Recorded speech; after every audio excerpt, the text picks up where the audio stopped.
really honored to have you all with us. Obviously, I've looked at, I did a quick glance. We've got students with us, we've got faculty with us, staff with us, our community partners, our donors, everyone is here. So we're really grateful for all of you attending this today. Let me give you a quick overview. Man, we have a lot of reasons to celebrate lately, and so I'm super excited to be sharing a lot of this good news with you. We're going to talk about an outlook for 2021. I know a lot of folks are asking about that.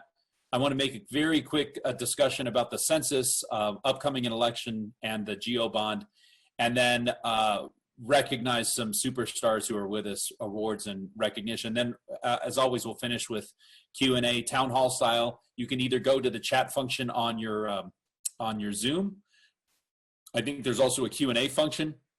And because I'm sharing slides, Ken and James, just, you know, I'm not going to see those questions till the end. So we'll just address them, I think, at the end, if that's okay. Here's the overall theme, though, for this State of the College address. I want to start by talking about service. And I promise not to say anything too political, too politically charged. There was an article that came out in the Atlantic magazine last week that really is getting a lot of attention. And it has to do with one of our national leaders allegedly calling military veterans losers and suckers because of their service. It's not my place to talk about the veracity of the statements, whether they were said or not, the veracity of the article. But I do want to talk about service, and I want to take a moment. One of the things that article brings out is this question about whether or not every decision we make has to be transactional in nature, whether or not there is something about the decisions that we make where everything is made because we expect that we're going to get something in return, and that's why we make the decisions we do. And if there are people out there who really do believe that that's how all decisions are made, then I feel bad for those folks, because they're missing out. By the way, this is not just a military issue, but I know that there are people out there, and a lot of people who are on this call, and I can say this with certainty after 4 years here, there are people I know who make decisions that have nothing to do with the transactional nature of decision making. There are military veterans, there are healthcare professionals, there are educators, there are first responders, there are individuals who are serving tribal communities. All of them make decisions that have nothing to do with transaction. They make decisions because of the need for and the recognition of the value of service to their community. And there's an irony to this, right? It's just the opposite of transaction. It's just the opposite of that concept.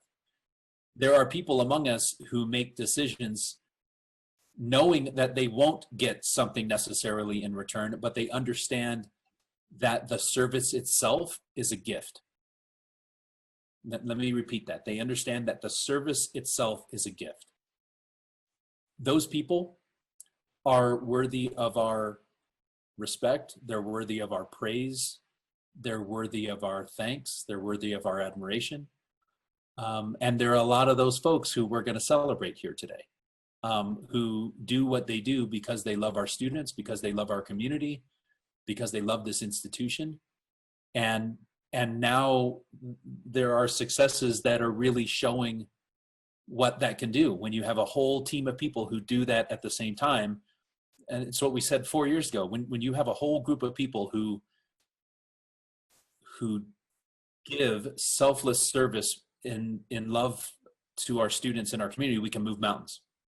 And we are now moving mountains. I mean, there's no other way to say it. So I'll share some of that with you. But that's the overarching theme is a celebration of service. And I think all the victories that we're going to talk about today are a reflection of the selfless service of our students, our faculty, our staff, and our community partners, and all coming together to make this work. I said that, I practiced that a couple times, and I actually cried each time, so I'm glad that I made it through this time without it. Let's talk about some reasons to celebrate. I want to call out the Department of Engineering Technology. There is a group called ABET. It's the Accrediting Board of Engineering Technology. I think I got that right. They came in the fall and they did a check on a recheck of our IT program, and also a check on our new electromechanical engineering program. We got such a glowing review from ABET. It's truly remarkable. So one, I want to say a special thanks to Dr. Sadia Ahmed for her leadership. She had a lot on her shoulders going into that review. I know she spent a lot of sleepless nights getting ready for that. And then I know that she turned around and said the same thing for her faculty and staff. So to everybody in the Department of Engineering and Technology, and you know, we're not going to be able to hear it, but I'm hoping that everyone listening to this is clapping for you right now. We're very grateful for your amazing work, and thank you for making the college look so good. So kudos to our Department of Engineering and Technology. The next is the Higher Learning Commission. I know that Yvonne's going to put me on mute if I say anything inappropriate, so there's nothing official to report. As you know, we're in the 4th year of a 10-year cycle. And so what that means is that we had an assurance report that we had to give. And that basically is a massive undertaking. And there are so many different people. We will celebrate all of those folks when the official report comes out. I can't really give any definitive updates formally. I can say that I saw the report when it went out, and it was just remarkable, all the work that went into it, and really highlights how we have progressed as an institution over these last 4 years, and I couldn't be more proud of the folks who did that. So thank you for that. Those first two things talk about really the quality and the caliber of our curriculum, the caliber of our faculty and our staff and our institution and our processes and everything else. It really is a capstone, I think, of everything beautiful that we're doing. So more to follow on that. I think it was on last Thursday. I think it was last Thursday. We got the good news that Northern is the recipient of the new Title V grant. This is why this is such a big deal, for two reasons. One, just because I brag about the college for a living, it's nice to be able to share that this grant is the single largest grant in the 111-year history of Northern New Mexico College. It's a 5-year grant worth just north of $2.9 million. So it's obviously, it's a big deal. We're calling it Fast Track to Finish, F2F. And really it's all about putting strategies in place that help students get to the finish line faster. So what are the things that we can do? What are the strategies that have worked in other places in the country? Math pathways, 15 to finish, some other kind of strategies that really work, and really work especially with first-generation students. This grant is really going to help pay for us to implement some of these strategies. This is good for our students. It's good for the college. It's good for the community. It's going to bring positions to the institution. I couldn't be more proud. Anyways, a lot of folks that went into to helping us with this, and so I do want to recognize those folks. Yvonne, Zeke, I know that there are a lot of people who had a hand in that Title V grant, so I do want to just say a special thank you. You know who you are. Thank you for everything that you did to make this happen. I also want to take a moment here. Like I said, we're going to celebrate a lot of people today. But I would like to say a special thank you to someone who doesn't get a lot of thanks for the work that he does, and that's our provost. Yvonne is, and he doesn't know that we were going to single him out, but when I think about the quality of the institution, when I think about the changes that we've implemented, when I think about all the kooky ideas that I come up with that I throw on his lap, he never complains about it.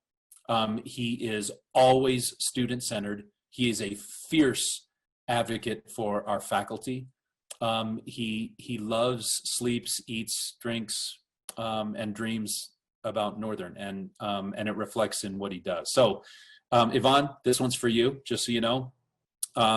We passed the hat around in the front office, and thanks to Ricky's wonderful fashion sense, we got this Star Wars limited edition Darth Vader. Well, I was going to make some joke about the Force or the dark side, and all of those jokes fell flat. So this is just something that we're giving to you out of love and respect, and thank you for everything that you do. So I'll leave it at that. Yvonne, I know probably we'll talk forever because we all know Yvonne. So I'll just keep moving forward. But Yvonne, during Q&A, please let us know if you'd like to make a few words. Okay, last thing, I want to talk about enrollment. I just got off a conference call with the Council of University Presidents. So these are the presidents of the four-year institutions in the state, the 7 four-year institutions. All of those institutions, when they compared their numbers from fall 2019 to fall 2020, they are down somewhere between 3 and 10% in enrollment. Northern is the one school, even in the midst of this crazy crisis, that actually beat our fall 2019 enrollment numbers. We actually went up 3% in the total number of student credit hours that we have this fall, and we went up an astounding 11% in student headcount, the total number of students that we have. I mean, there's no college. I don't even know that there's another college in the state that went up other than us. And a lot of reasons for that. Let me give you a visual example of this.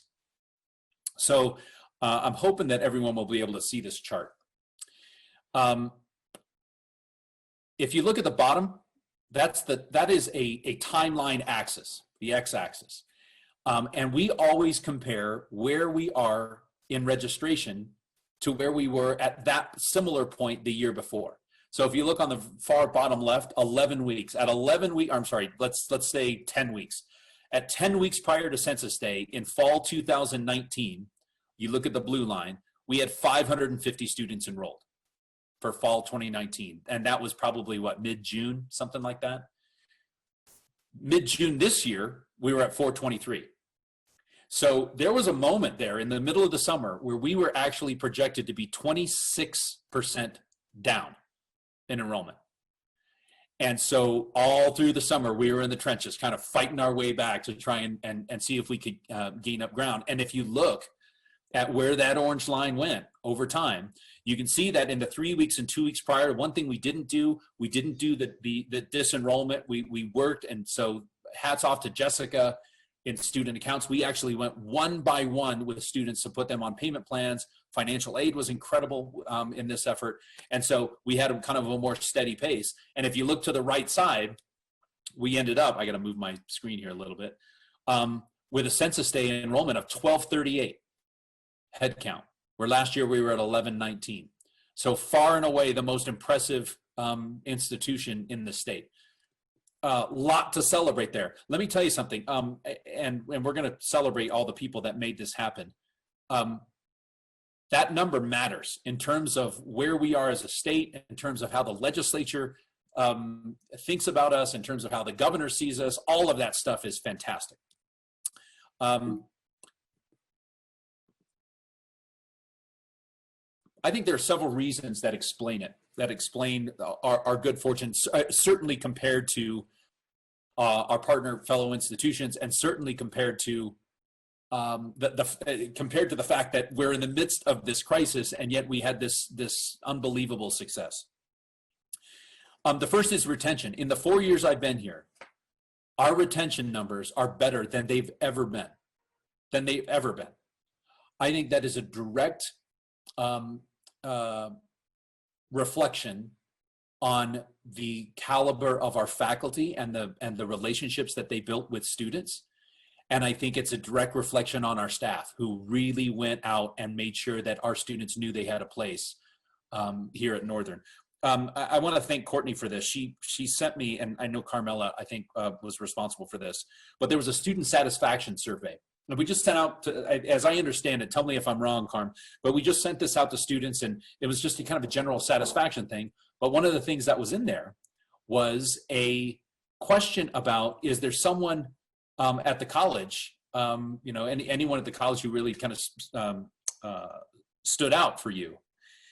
And I don't even know if that might not have even been a question, but there were several people, several members of our faculty and staff that students actually named as someone that really made a difference for them. And if you'll indulge me, I want to read a list of names who all showed up on this satisfaction survey. If I'm reading your name, it means a student on this survey thought it was important enough to mention you specifically as someone who made a difference for them.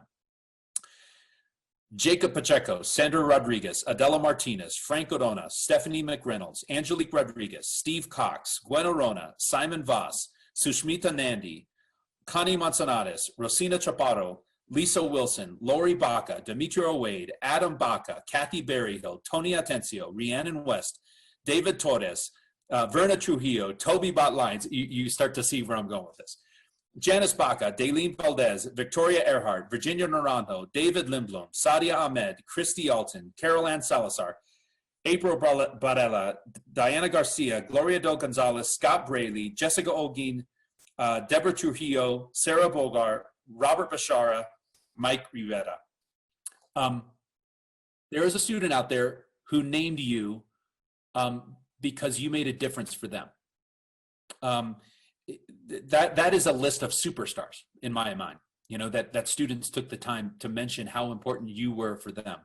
I want to mention a couple. I want to single out, if I may, Sandra and Jacob, just to give you an idea. Sandra, this is what one of the students said, just to give you an idea. She helped get me enrolled, then she helped me register, then she introduced me to everyone at the college I needed to meet. Sandra is the chair of education, right? She has a lot of other things that she has, and yet she took the time with this one student to not only help her with enrollment, help her with registration, but then actually make connections to everyone else at the college that she needed to meet, right? That's really going above and beyond. So Sandra, if you're here, we are all incredibly proud of you. Jacob Pacheco. This is what one of the students said, and there were a lot of comments like this. And I think it could reflect on a lot of people on this list. Even though he was super busy, he stopped what he was doing, and he still made time to put everything aside and help me. Jacob and Sandra were mentioned by 9 different students on that survey as the person who just really was worthy of reaching out. Next time you talk to Jacob, next time you talk to Sandra, next time you talk to anyone who I just mentioned on that list, please do me a favor and thank them, because it's their effort that really is making a difference, and we all need to strive to be on that list because they're making a difference. So God bless you all. Thank you for everything that you do. Okay, so that's one of the reasons on enrollment. The others are pandemic response. So I think, you know, you've heard me brag about this. Northern was the first college in the state to move everything online in March. We were the first one to announce that we were going to remain online in the fall. We did that back in May. By the way, and you know this, those were not easy decisions, and it's still not easy. It's not easy for our students. It's not easy for our faculty. It's challenging for our staff. Everyone has dug in because of, you know, this is not easy, but everyone really rolled up their sleeves and made this work. And I think because of that, our community recognized it, you know, dealing with all the uncertainty that we had. I think that in some ways there is a trust that we built with them. And I think that reflects in the numbers that we see.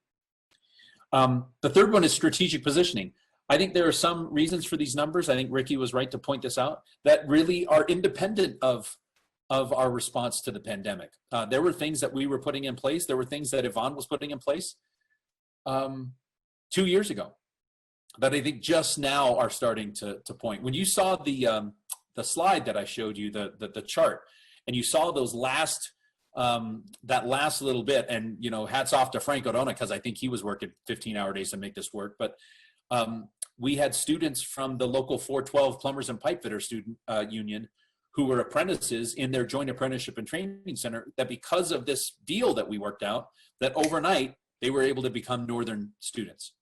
And there were 130 of them, right? So even without that, I think we still would have been very close, if not slightly up. It still would have been a huge success, but now you add these students in and it's even more.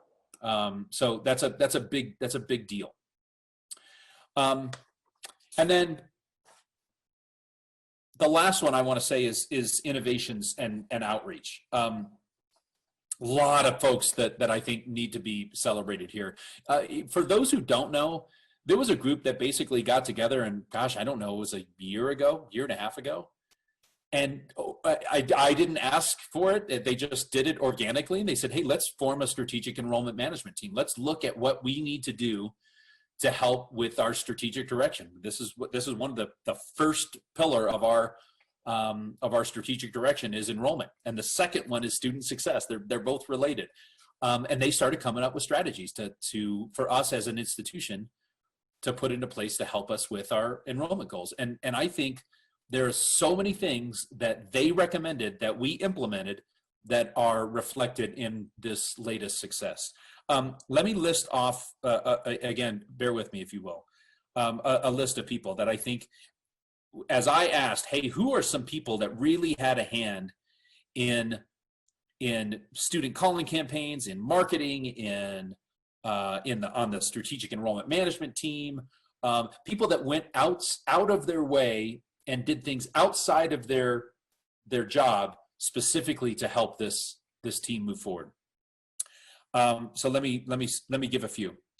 Don Apiarius, Carmela Sanchez, Frank Odona, Sarah McCormick, Virginia Naranjo, Ariana Fierro, Lisa Wilson, Gwen Odona, Ambrosia Tuero, Anisha Rodriguez, Diana Garcia, Sandy Krolik, Stephanie Montoya, Lisa Pelletier, Alejandra Jaramillo, Lori Baca, Lisa Hoke, Adela Martinez, Joaquin Gallegos, David Lindblom, Frank Loetta, Sandra Rodriguez, Ellen Tropka, Sally Martinez, Amy Pena, Jacob Pacheco, Rosina Chaparro, Robin Duran, Demetria Away, Jimmy Montoya, Deb Trujillo, Robert Pulco, Janice Baca, Jessica Holguin, Heather Martinez, Toby Bot-Lyons, some of our work studies, Diamond Lopez, Amberly Martinez, Felicia Cordova, Amanda Maestas, Ryan Cordova, Mario Caetano, Ivy Velasquez, Jocelyn Lackey, Billy Keys, all the folks at camp, all the folks with the high school equivalency program, adult education.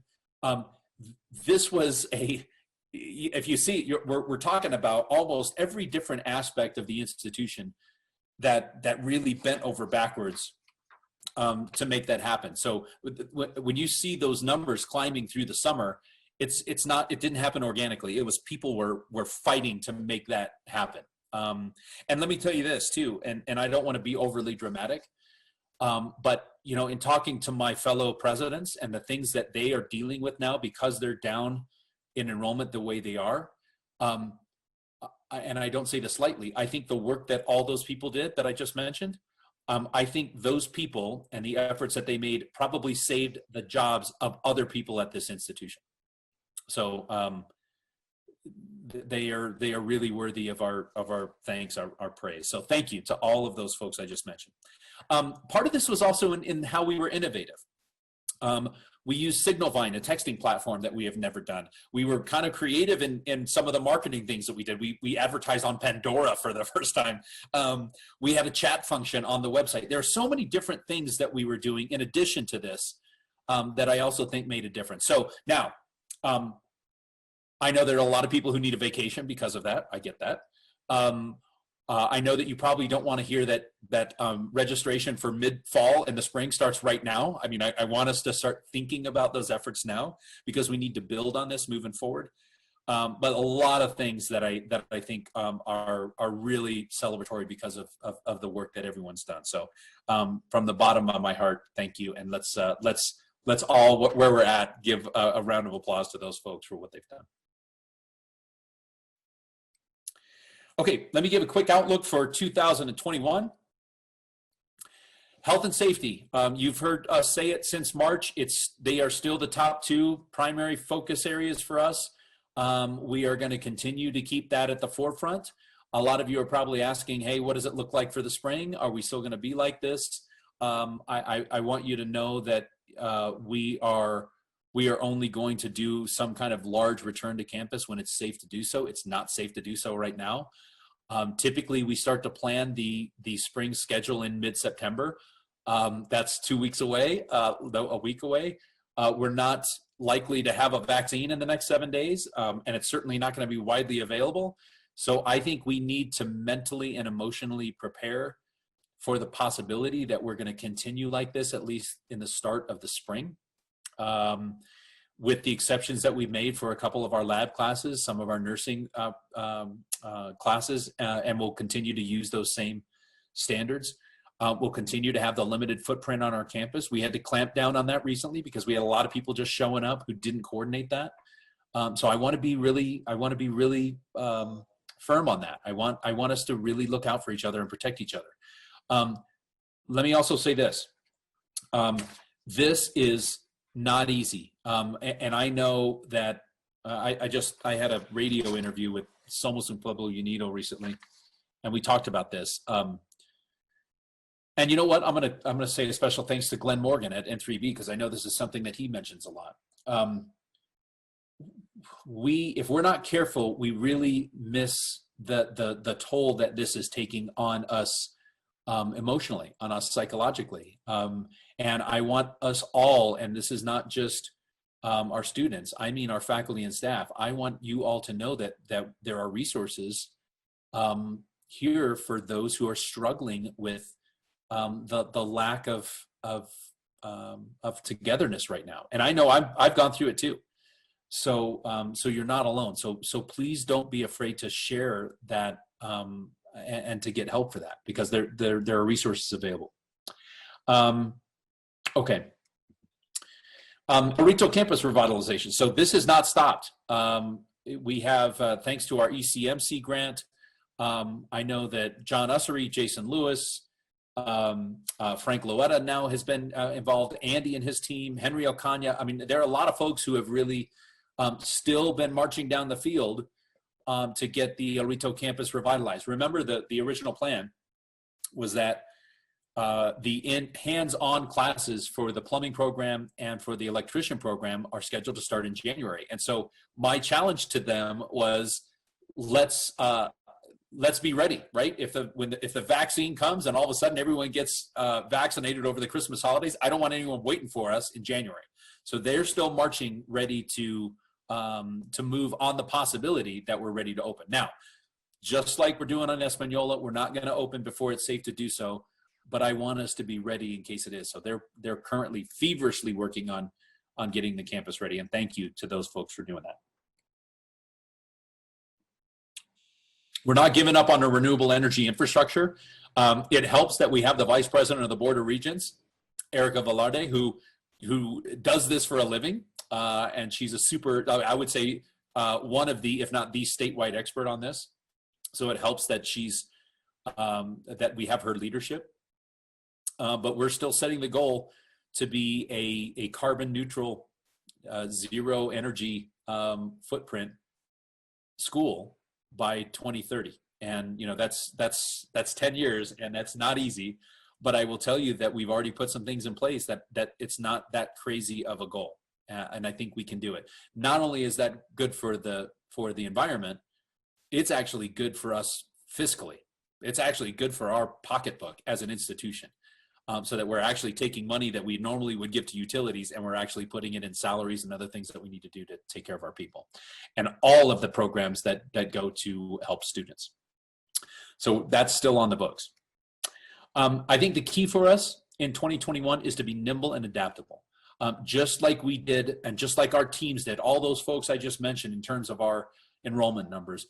We're small, we're nimble, we need to leverage those opportunities as an institution to really be adaptable to what our community needs, and to where we're headed, right? I think the fact that we reintroduce those trades, that's what the community wants. And there are jobs in our community for those folks who are going to do very, very well and actually lift entire families and communities out of poverty. Strategic direction, we're at the 3-year of the 5-year point on that strategic direction. As we started convocation, for those of you who are able to get on, you saw that we kind of did a very cursory red, yellow, green. Here's where I think we are on these objectives. Here's where you are roughly if we take you in the aggregate.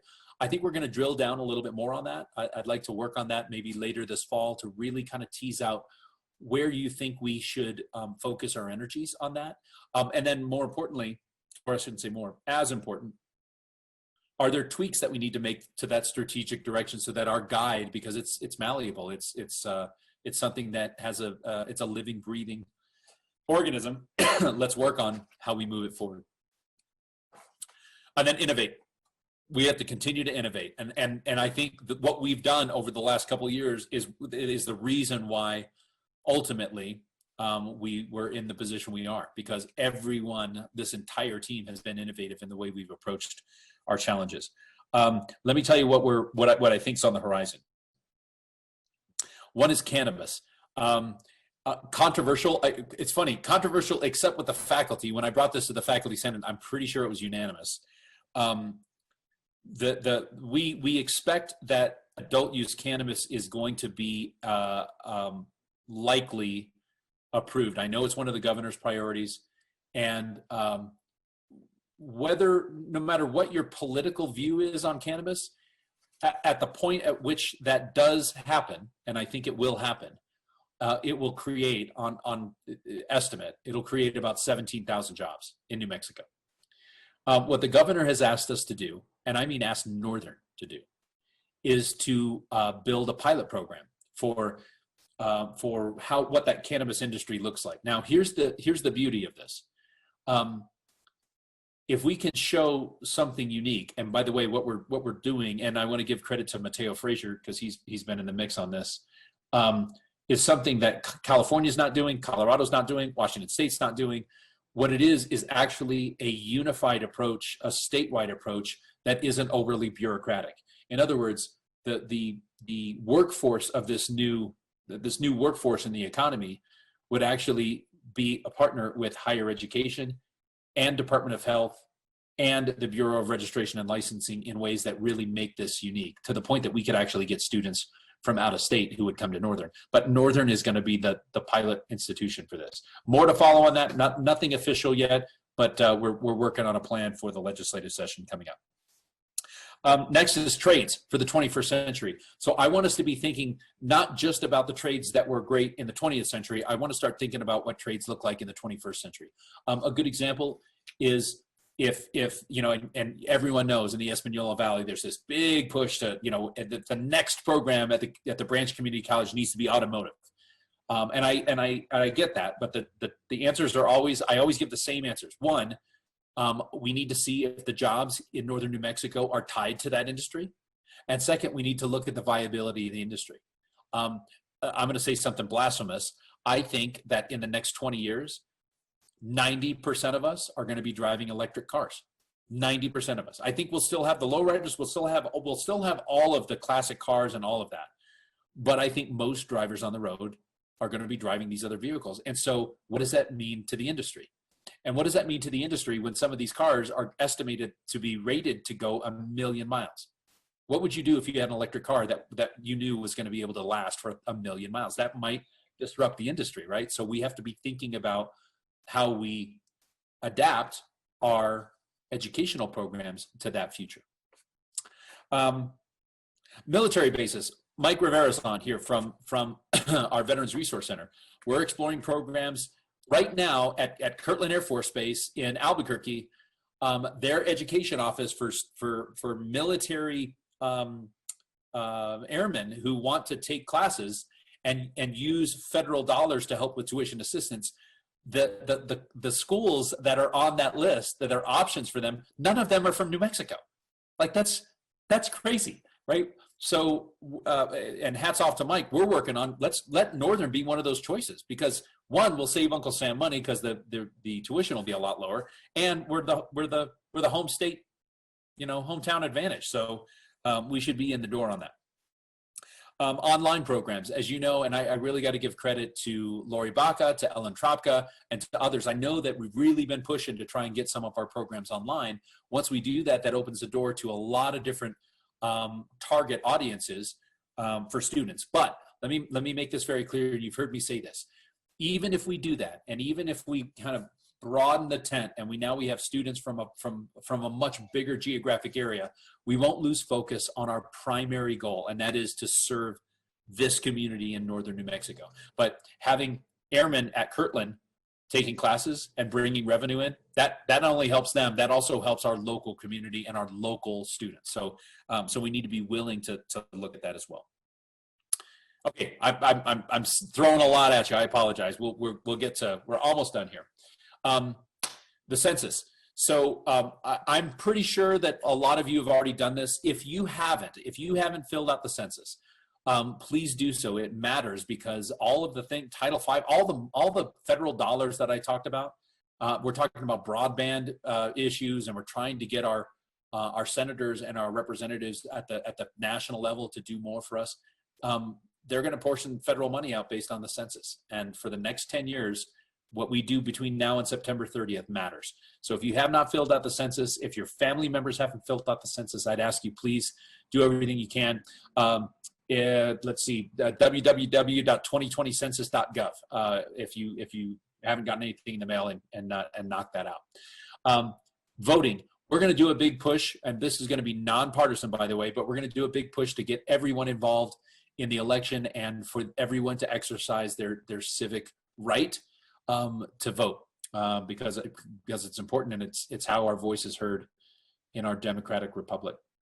One of those issues that will be on the ballot is the general obligation bond. It's called Bond C, and so I'm asking all of you to vote on this issue. Bond C is, if it passes, it will mean $2.5 million for Northern to allow us to do a stormwater project, a wastewater project, I think some parking things, and it will not raise taxes. So let me repeat that. It will not raise taxes if this is passed, but it does mean $2.5 million for Northern. So please spread the word if you will. It's GO Bond C, and that's funding directly for Northern with no tax increase. Okay, let's get to some good stuff. I know this is all, you don't want to hear me ramble on all day. I want to talk about the awards. We have a lot of different ones to talk about today. The first, I want to recognize years of service. And so, for every 5 years, we give out years of service pins for those who have been at the college for a certain amount of time. So I want to take a moment to recognize those folks. Obviously, the pins are forthcoming. We're doing this virtually, but it's important for us to celebrate these folks. So folks with 5 years of service. By the way, if I miss you, we went back and forth with HR trying to make sure we got everyone's name. If I miss you and you're not on this list and you've earned it, then please let Amy know, let me know, and we'll make sure and correct it for the record. So Ana Vasilik, Stephanie Vigil-Roy Ball, Jimmy Montoya, Joaquin Gallegos, and Lynette Cruz. And I put an asterisk by Lynette. So Lynette is actually at 8 years of service. We'll be celebrating her 10 years of service here in 2022, but we didn't want to mention her. So congratulations to Lynette as well. So round of applause, everyone, for our 5-year of service superstars. Our 10 years. Jessica Holguin, Sandy Sanchez, Patricia Trujillo, Ken Dvorak for 10 years of service. Thank you for everything that you've done for our students, for the college. We're very, very, very grateful for all of you. Round of applause. For 15 years, Stephanie McReynolds and Mateo Frazier. To both Stephanie and Mateo, thank you for everything that you've done these last 15 years. We're very, very grateful for your service as well. And so, by the way, please, thank you. I'm seeing all the hand claps all over the screen. Thank you for that. And please reach out to all of these folks and give them our love. 20 years of service. Juliana Barbie and Ajit Hira, I know both of you are on. Congratulations. Thank you for your amazing service.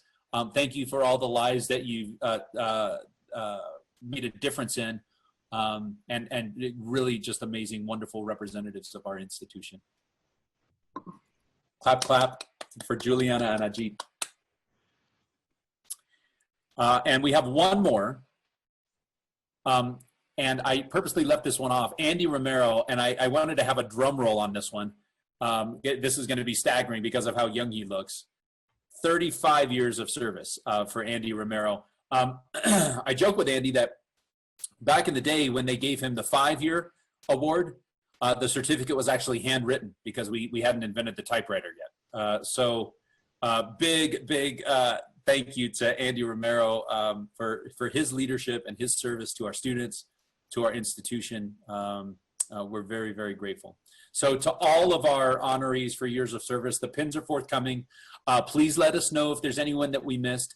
And obviously this broadcast will go out later. Please take a moment and send these folks an email, reach out to them, call them, tell them congratulations and thank you for their amazing service to our students and the college. I want to take a moment to salute our retirees, the folks who have retired here in the last several months that we wanted to recognize and say thank you for everything that they've done. For Dolores Salazar, for your 15 years, please thank Dolores. She's been wonderful for us. A lot of students have benefited from her counsel, so we're very grateful for Dolores. Thank you. To Jerry Griego for 16 years of service. Thank you, Jerry, for everything that you've done. We're very, very grateful. Always the best haircut, by the way. Thank you, Jerry, for everything you do for us. Felix Trujillo, who basically joined the same month as Jerry did. Thank you, Felix, for your 16 years as well. We're really, really grateful for everything that you've done. To Pam Lepchevic, thank you, Pam, for 18 years serving our students. Pam, definitely not afraid to tell me things I was doing wrong, which I need to hear. Very grateful for Pam's leadership. Grateful for the amazing education that she's given to our students over the years. Richard Cedillo, who really, I think, has been the embodiment of student life, student services. He is a walking billboard for what love of students can really do. And it's more than the barbecues and everything else. He is a truly remarkable individual. So congrats and thank you to Richard. And to Herman Manzanares, who I, no kidding, ran into with masks, by the way, at the El Rito post office a week ago. Herman, for 27 years of service with our facilities crew, just a gentle giant. We're very, very grateful for Herman and his service to the institution. So to those 6 people, our 6 retirees, again, please reach out to them as well. Give them a round of applause. God bless them for everything that they've done for us. And they will always be part of our Northern team. Okay, we're getting into the final couple of awards, and so I want to mention we're going to have what you're going to see these certificates. Amy will work on actually getting these printed, and we'll have professional frames and everything like that. But I wanted to display them so that you could see who you have chosen, by the way, for these awards. Each of these awards, by the way, comes with a gift card. And it will be, and so you just work with me and Amy on this, but you'll have a gift card of your choice at La Cocina, El Paragua, Rancho de Chimayo, or Gabriel's. So it'll be one of those. If you want to invite me and Amy to that lunch, we're certainly no, I'm just kidding. I'm kidding. But anyways, just work with Amy and me on which gift card you would like, and we'll take care of it for you. So without further ado, Adjunct Faculty of the Year Award goes to Dr. Ekaterina Backhouse. Congratulations. Katya, we're really, you know, I have heard her name, gosh, all through the summer for so many different things that she's been doing. But anyways, there's a lot of love and praise for you and everything that you've done. So thank you for your service. Congratulations, our Adjunct Faculty of the Year. Okay, the next is the Staff of the Year Award. And I'm going to read a couple of lines on this, but let me first announce this. And this, by the way, these were all from nominations, voted, chosen. I'm very proud to announce the Staff of the Year Award goes to Janice Baca. So congratulations, Janice. Fantastic, from our registrar's office. Let me read you just a couple of things. Despite her lion's share of work, Ms. Baca always does it with grace and outstanding customer service. She always makes sure that students are always taken care of. She truly puts students first. She goes the extra mile. She's easy to collaborate with. It's truly wonderful to have a registrar who deeply cares about the students and supports Northern's mission. Janice, we're all super proud of you. Thank you for everything that you've done. Thank you for the amazing service that you've given to our students, and congratulations on Staff of the Year. Okay, our Faculty of the Year award goes to an amazing innovator, Dr. Lori Baca. Dr. Baca, Lori, congratulations, Faculty of the Year. She has really taken the Department of Business Administration and really done amazing work with it. Thank you for your dedication to your students. Thank you for your innovative spirit. Thank you for always being creative. Thank you for being the leading edge. We're really, really proud of you. So congratulations to Lori, Faculty of the Year. Okay. And now the President's Award. Man, there's so many, and this was a very, very difficult decision. I mean, I say that every year, but it's always hard. And but I think given everything that all the challenges that we faced over these last 7 months, the folks who and it really is a shared award, really ended up having the weight of this college on their shoulders.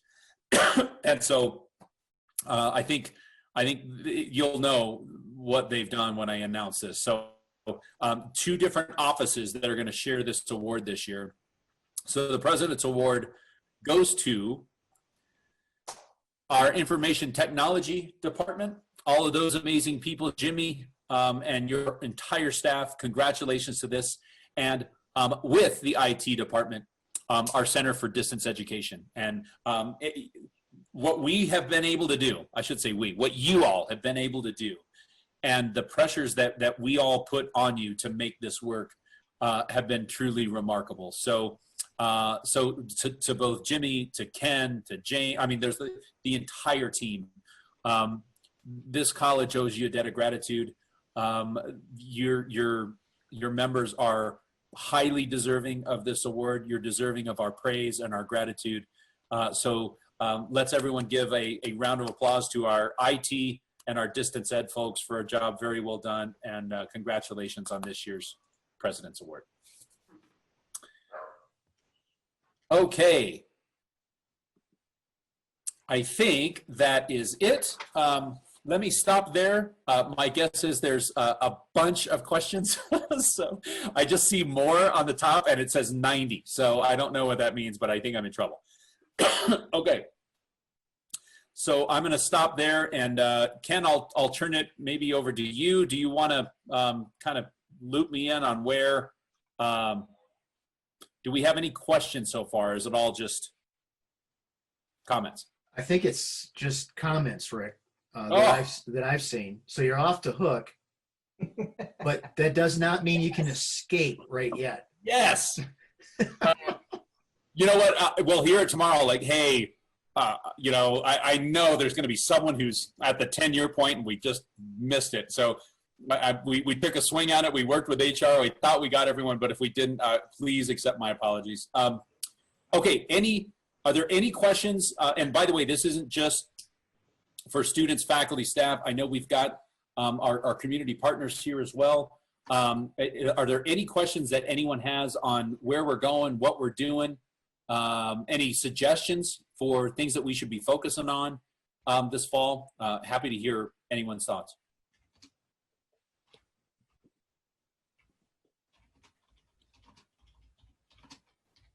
Dr. Bailey?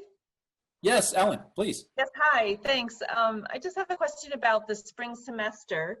As you know, we've been bringing nursing students into campus and it's been going really well. Is there a possibility that you would expand presence on campus for certain departments, things like computerized testing that needs to be proctored, or expanded classroom attendance if we continue to do really well? very good question. So I'm going to give you an unsatisfying answer, Ellen. So let me answer it this way. New Mexico has really been, I think, amazing. I think it's a testament to our governor. I think it's a testament to, you know, everything that we have done here at the college. There was a report out, I don't know if anyone saw it last week, but Northern has 0 reported cases. The only other school in the state like that is New Mexico Tech. That's not by accident. That's because we've been really, really serious about limiting our campus footprint. Now, that said, and I want to give credit to Ellen. I want to give credit to all of the nursing faculty and staff. They have been doing this right. They've PPE'd the students and faculty up to the nines. They've been incredibly careful. Our facilities folks put out tents. So they've been doing a lot of outdoor classes. I think you have been the role models. But I also don't want to be University of Alabama, right? And so I want to be. We're gonna have to operate on a knife's edge for a while. And are we willing? And am I willing to explore a slightly bigger footprint as the overall state numbers go down and it looks like we're keeping this thing at bay? Yes.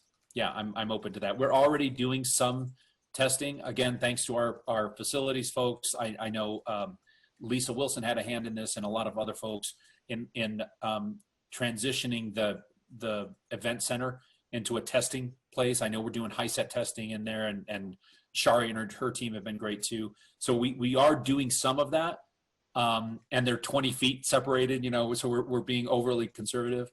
But I could see a future where we explore that. I'll put it that way. But I'm not gonna move the needle too far on this until I feel comfortable that we can accept that risk, if that makes sense. Okay. Anyone else? Ellen, is that okay? Any comments that you want to make on that? Yeah, no, I think that's fine. I think incremental, you know, we had planned to be out of there by midterms, but if everything is calm, you know, maybe bringing in students to do some skills checkoffs or maybe some end of semester testing, you know, not like full steam ahead, but just incremental, like you said. I think that would be great to explore that. Yeah, and the other thing, Ellen, and you know, you and Dr. Armstrong, Dr. X, and the whole team there. I mean, you're our medical expert, so we're going to lean heavily on what, you know, on what you advised us to do. So, you know, I'm certainly not a public health expert, and so, you know, that's not going to be a autocratic decision. This is going to be a dialogue that we have with you and with the rest of the college. Thank you. Thank you. Any other questions? Dr. Bailey, this is Yes. Glenn Morgan from Yeah, N3B. I'm glad you invited me for this, but I also want to share to everybody on the phone that's part of Northern New Mexico the gratitude that N3B has for the partnership that y'all have been able to provide us. And the apprenticeship program is off and running, and we're going to even have our second cohort. So I couldn't have imagined this 2 years ago. So really, really appreciate all y'all done to support N3B. Thank you so much, Glenn. Let me turn the tables if I may. So Glenn took over at N3B, and for those who don't know, N3B is a huge now entity up in Los Alamos doing all the environmental legacy cleanup. So they are partners with Triad, really, on everything that's going on up at the lab. They came to us with an idea that I remember Yvonne and I don't know if you remember this, Yvonne, but we looked at each other like, are we here? Is this as good as it, what? And basically the thought was, what if N3B, who's actually looking for employees, what if there was a way for them to register with a program at Northern, a nuclear operations program, associate's degree program, but that N3B, once they met certain requirements, the very first day of class that they're at Northern, they're also hired at N3B and earning a salary. I mean, it is the most beautiful apprenticeship model I've ever heard of. And so it's, you know, obviously it's incredibly popular now.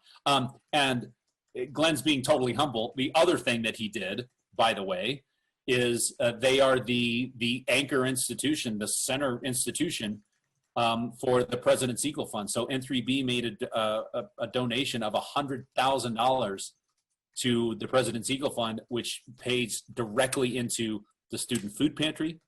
It went directly into helping with Google Chromebooks that we were able to loan out for free to students, and so many other things that have a direct impact on student success. And so, Glenn, on behalf of all of us at Northern, we are so grateful for you and your leadership, and for all of your team at N3B. We're very grateful for the partnership, and thanks for being with us. Well, I think I can piggyback off of that. Hey, Rebecca. Hey, if I can take a liberty as well. Like N3B, the laboratory came to Northern, and I just have to say we've gotten a lot of traction. Northern has allowed us to use the RCT program that we're starting our second year with to great fanfare. We've gotten a lot of praise for it as well. The N3B is the registered apprenticeship is absolutely a model.